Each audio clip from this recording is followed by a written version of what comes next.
Okay, this last section we're going to talk about is percussion. However, I quickly want to touch on brass. We don't have any woodwinds. I'm sure there's a recorder in this house somewhere, but I don't know where it is. So we're going to just go with the very cheap plastic kazoo that you just get, you know, at a Party City.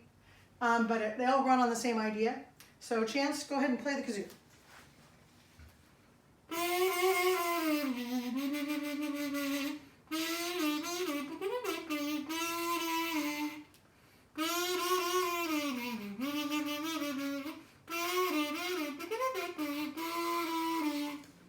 Good choice. I know some of you are cracking up right now because I know that you know what that was. Okay, very good. So how that worked is it's just a piece of plastic with a small end, which takes the sound and pushes it in together, and a strange little thing on the top that sort of changes the way that the humming sounds. In here, there's a bit of paper, and that's supposed to distort it. Got it. It reverberates, right? Okay, there's that word again. Okay, now, and all you're doing into it is you're going, oh, right? Yeah, I'm just screaming. You're just screaming. I'm just screaming at the Okay, come here. Scream into it. That's beautiful musicianship. Okay, good. So now what that means is that in this type of an instrument, the player is really important. And what the player does and the player's sense of music already, being a singer is helpful. Okay? So can you tell me a little bit about the trombone when you play it? When you put your mouth against the mouthpiece, what is that called? Embouchure.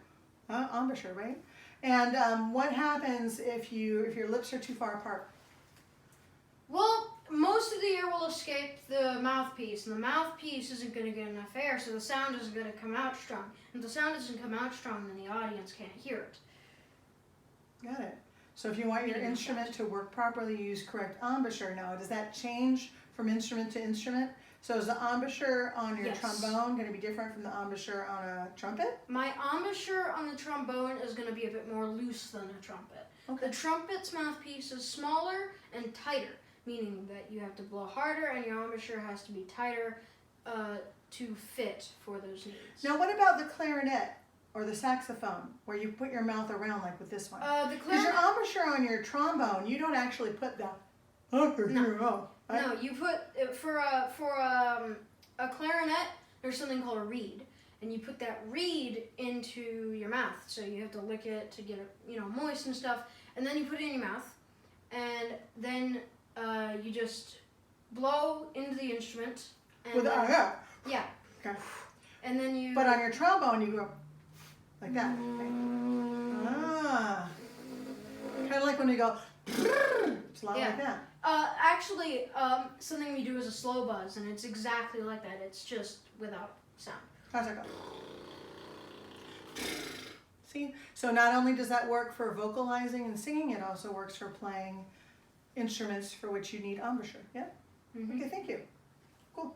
All right. Now, the other thing we want to talk about with percussion is anything is percussion. Anything that makes a rhythm is percussion. So right here I've got plastic hands. That's rhythm. That right there, that little toy is percussion. This is percussion. I was talking about my tap shoes. When I wear my tap shoes, my feet make percussion. Tap shoes have metal on the bottom. Then you got your old-fashioned stuff. These have been around for thousands of years. Maracas. These are from Latin America. They are carefully carved pieces of wood, and inside are some beans or some little pellets or some sand. Each one's different. Each type of maraca is different. There's different sound machines like this from different cultures all around the world.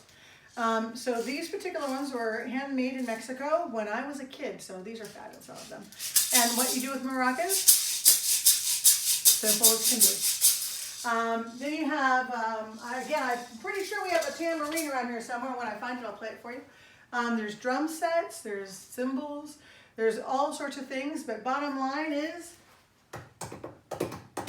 anything can be a percussion instrument. And what they do is they create the rhythm for the rest of the orchestra to follow. So it's really important that whoever decides to be a percussion player loves rhythm and can keep a really solid rhythm. That's the most important thing for that. So I hope that you've learned a little bit more about instruments and how they're played and the different parts of them today. We didn't even get to the cello. We'll get to that another time.